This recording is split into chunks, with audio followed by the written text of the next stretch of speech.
Bharat New Zealand మధ్య 5 టీ20ల series నేటి నుండి ప్రారంభం కానుంది. టీ20 వరల్డ్ కప్కు ముందు టీమిండియా ఆడుతున్న మ్యాచ్లు ఇవే.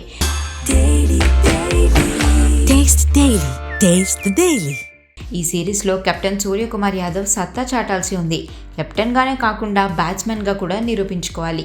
2025లో సూర్యకుమార్ యాదవ్ భారత్ తరపున ఆడిన 19 టీ20 మ్యాచ్ల్లో కేవలం 218 పరుగులే చేశాడు. ఒక్క హాఫ్ సెంచరీ కూడా నమోదు చేయలేదు. వరల్డ్ కప్కు ముందు జరిగే సిరీస్ కాబట్టి అందరి చూపు సూర్యపైనే ఉంది. అయితే ఈ సిరీస్ కోసం సెలెక్ట్ చేసిన టీంలో కొన్ని మార్పులు జరిగాయి.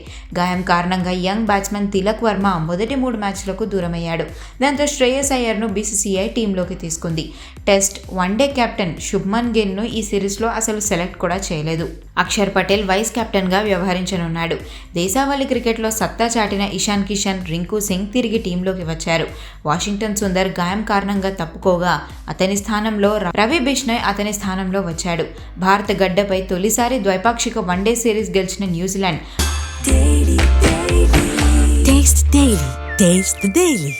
అదే ఊపును టీ20లోనూ కొనసాగించాలని చూస్తోంది.